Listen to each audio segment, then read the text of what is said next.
had my list of Bangaloreans going on to create personas of what Bangalore was. And I was also looking out for talent to see who can support me with compelling storytelling. In words and in imagery. The book is a combination of everyday people who make up Bangalore and change makers.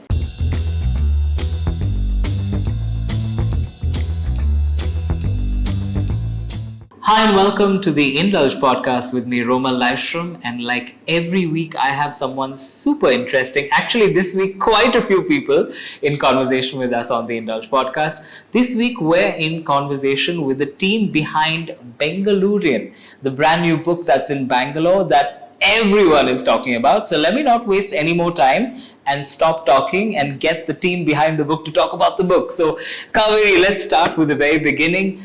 First, introduce your team to us and tell us where this whole wonderful story began. Wonderful. I'll go backwards. I'll first tell you how the idea started because it was kind of alone in my head. And I think it evolved into the book that it is now. But it wasn't a book when it started. It was more my experience as an Air Force kid. So firstly, my connection with Bangalore is back 6 generations. So we are originally Gujaratis, but we moved here and made Bangalore home, just like everybody from the outside came in and became Bangaloreans. So did my family. But my father was in the Air Force, so I lived away. And it was a holiday destination until 1993 when we moved here. He had retired from the Air Force. And my only experience of life had been the Indian Air Force, where you had ranks on shoulders and you could see seniority. There were not too many levels, but what was there could be explained. And when I got to Bangalore, there were no ranks. But there was a very intricate and deep, layered social code that continued to exist. I couldn't decipher it. It was also not very comforting because in spite of the ranks in the Air Force, you would still connect with people. I found that here we were interdependent, much more than I had remembered in my childhood. We were very dependent on the milkman, the newspaper man, the dhobi, but we were not connecting with them. And as the years went, I found that more and more discomforting, and I felt like we need to connect better. So I think that's when the seed of the idea of documenting people must have been born in my head. But I only acted on it much later in my years as an entrepreneur working with cross-culture, where I started documenting for corporates the personas in their offices. And while doing that, for me, it was an easy job to do, but the response I got from the employers on how it was building better energy in teams by creating more empathy among people who otherwise would not connect. When I saw how much it helped them, I felt like it can be something bigger and it can create impact. And I started to curate, and then I can come to how this team came together. I started to write stories, and then that's when I think I met you as well. Yes. And I was starting to write, and I must have sent you some drafts. Absolutely. I didn't like my write. I was not a good writer. Nonsense. You were a great writer. I had to be honest with myself. So I had my list of Bangaloreans going on to create personas of what Bangalore was. And I was also looking out for talent to see who can support me with compelling storytelling, in words and in imagery. So I was on the lookout, and then I came across Melissa Parkerton and Farah Gilani, writers, and I will leave it to them to introduce themselves. Sure. But they just stole my heart as far as their storytelling abilities went. I'm not good at consequence analysis, otherwise you would never put a British and American writer together. Did it? But it worked. And then I felt like, yes, wonderful, beautiful words, but I could see the face of the people they're talking about. What about the reader? You have to be able to look into the person's eyes. And then I met Katya, who's a portraiture photographer. And of course, she does also extreme sports. And she'll introduce herself. But this is how this team came together. And there's a fifth member here in this room. She was supposed to be a subject in the book. The book is it's a combination of everyday people who make up Bangalore and change makers. Lovely. So it could be thought leaders, it could be in terms of women in leadership or design. So when it came to design, we invited Sandeep and Tanya Singh Khosla to come in as change makers in design. Lovely. And Tanya, being her curious self, turned the interview around and had questions about this project more than I had even thought about. And by the end of that, I think we both knew that she was going to be the creative lead. Lovely. So that's how the team came together. Fabulous. So then let's start with the first two people who came on board, the writers, and then we'll get to the both of them. So Melissa, getting onto this project, what was in your mind when you thought about this book, where you're going to be dealing with so many different kinds of people, but you had to bring them together, you had to weave it together into one narrative that people could make some sort of a sense out of. So what was the kind of role that you thought you might have in the project? Yeah, for me, working on this project was just an incredible gift. I remember when Kaveri first told me about her vision for this book and asked if I'd be interested in working with her on it. I was so excited because it was an opportunity to actually delve into Bangalore in a very different way than I would have otherwise been able to. Being here as a foreigner and living here for 2 years, I would only scratch the surface of the city. And I was so curious about everything I was seeing and everyone I was meeting. And I went on tours with Kaveri. And she sort of introduced me to Bangalore and then invited me to work with her. What a fabulous way to discover this. It was amazing. Exactly. I got to talk with people I would never have otherwise met and have really deep, meaningful conversations with them about their lives, which is, I find so touching. You know, when someone is willing to really share themselves with you like that, it's just amazing. It's a gift. And so then I knew Farah, and I realized as this book started growing, as Kaveri had so many ideas of so many people we could bring in, there was no way that I could possibly do all of these interviews and do justice to the writing. And so we decided to ask Farah to work with us as well, which was amazing. And Farah and I worked really hard to create a unified voice because we didn't have the same writing style. We come from different backgrounds. But we wanted to have the book to have the same voice. So the stories are all individual, but we tried to make them sound as though they were written by a single person, which is both of us. Lovely. Farah? Yeah, I mean, we actually joke that we can't remember sometimes who did the interview because we went through back and forth so many times with the editing to get that one voice, the Melissa Farah voice, Farissa voice, We'll go with Farah. the voice of Bangalorean. So you know, sometimes I think yesterday I said to you, did I do that interview or did you do that interview? Because we worked so hard together, we worked so well together. But for me, yeah, again, working on this is like a dream. I mean, it literally is a dream because I always wanted to write a book. But also I've lived and worked in 5 different countries. And each time, whether I was in Japan or whether I was in Luxembourg or whether I was in Sweden, I would try and learn about the country I was in, do a deep dive, try and understand more about it. But you know, so I would go to a Lucia concert in Sweden, or I would, you know, learn how to make teppanyaki in Japan. But in Bangalore, how could I capture Bangalore? How could I understand this complex, diverse, tolerant city? And I found out very soon from going on these tours with Kaveri that it was going to be through the people, because we would go and visit the Dhobi and I would talk to them and I was like, oh, interesting, I understand Bangalore. And then we would go and meet somebody like Tanya, who's also a subject in the book, and we're like, okay, that's not the Dhobi, that's a different Bangalore. That's a different Bangalore. And so we worked really hard to try and get a composite picture of Bangalore through these people.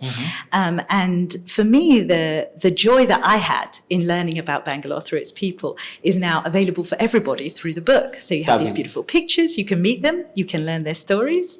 And so everybody can have that experience, whether you're many generations Bangalorean or new to the city like I was when I first came. Lovely.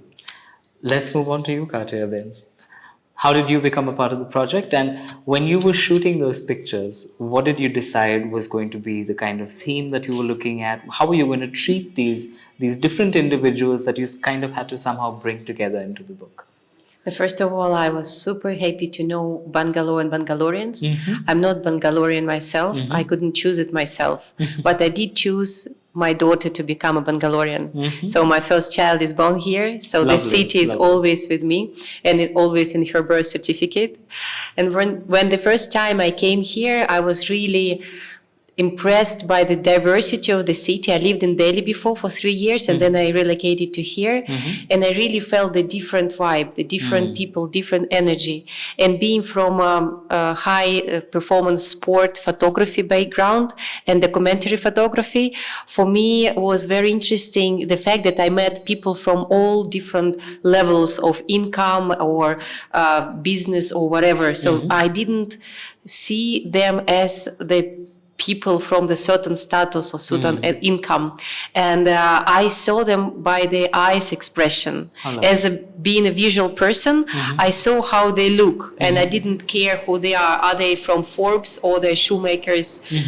So that how the idea of using sharp black and white pictures came to my mind, to give a possibility for readers, for people who see these pictures in exhibition, to get their own impression of the person before knowing them, their story. So knowing them before knowing them. You know, it just, you can see in each wrinkle, in each eye expression, in the hands, accessorized. Maybe you can start to figure out who they are, if it is a priest of a Kali temple, or it is architect or something, and you can actually wonder. And thanks to Tanya, I really like the flow of the book, that when you, for example, intrigued with some portrait, you can really go to his story directly. So you don't read this book page by page. This is the beauty of the book, that you can read it back and forth, so, like wherever you want. That's why this book, I think, will be always interesting, because you will always discover it.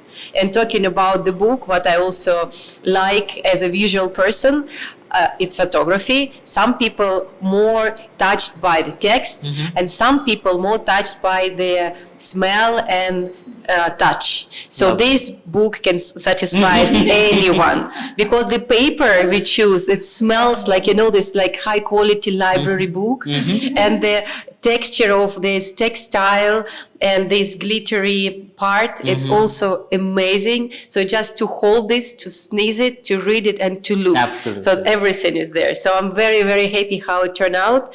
And for me to do the photography and to get to know the people, Bangaloreans, was such an amazing, amazing experience. Nice. I think something that's really starkly standing out about the book is that while you brought together all of these stories to say one story of Bangalore, there are actually multiple stories, and you've managed to do that with your individual treatment of each of these stories, be it in the photography, be it in the writing. And I think that's something that I'm going to look forward to, you know, going back to the book every single time. And it's not something that you want to finish at one reading, you know, one sitting, one end to the other end. You're going to go back to the book over and over again.